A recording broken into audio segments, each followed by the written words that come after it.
Hey guys, what's up and welcome back to X-Bricks. So, you all have probably watched or heard of the new LEGO Star Wars show called Andor, but if you haven't, well, you should probably go watch it because, it's really good.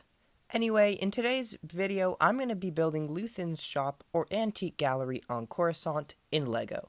Just in case you don't know, Luthen is the guy who first recruited Cassian to go and try and steal the huge payroll of an Imperial facility on Aldhani. He is actually also the... So I first started off by taking this 16 by 16 gray plate and attached some black plates around it. From there I added some black bricks as well as some black tiles to make a black border. Black borders are a very useful technique to make your MOCs look clean. And because Luthen's shop is quite modern and neat, the black border really helps to convey that.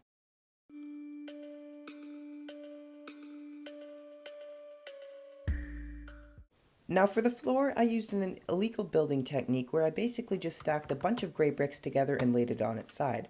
This was another thing to help make the shop look neat and tidy. Now for this window part right here, I used some slopes and inverted slopes as well as a long transparent brick to replicate the design of the window. After that was done, I built up the walls and added some gold elements to give the build a little more spice, but also because you can see that the shop actually does have this long strand of goldish tan above the window. I also added some of these 1x1 flat tiles to make the walls a little less bland.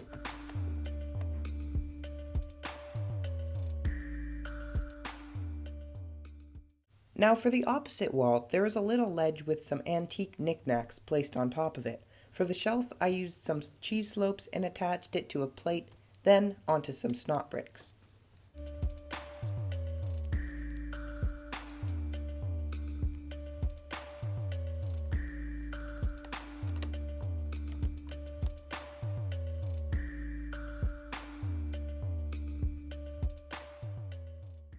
Also, it's a little hard to tell, but behind the antiques on the shelf, there is this tan part of the wall. I also created this in LEGO by using some tan ingot pieces and attaching them onto some snot bricks.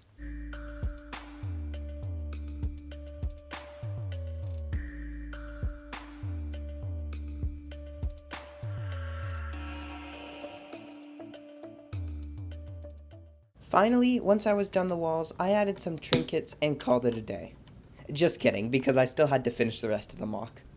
Probably the main thing that catches our eye in the show are all these tables of antique thingamajigs around the shop. I also recreated some of these in LEGO. For example, this one here has a jewel, as well as a helmet that's actually just a hood piece, don't tell anyone, and this weird white tube that you see right here. I also included some armor, just like you see here, and a couple of what looks like dead flowers. Yeah, I don't know why those would be in an antique shop, but hey, that's what Star Wars does. Oh, and I also added this cool weapon display in the back corner. Now that I was pretty much done with this MOC, I created a custom Lutheran Rail that kind of looks like how he dresses in his shop. I gave him some gloves and this really cool weapon that I've heard is one of the many Easter eggs we see in the show. Now finally, something that is cool about his shop is the roof, so I decided to replicate it as best as I could in LEGO, and I think it looks half decent. Anyway, that's pretty much it for this MOC. I hope you are enjoying these newer style of videos, because I have a ton of fun making them and experimenting with them. Don't forget to like and subscribe because I have something really special once we reach 500 subs. I'll see you in the next one.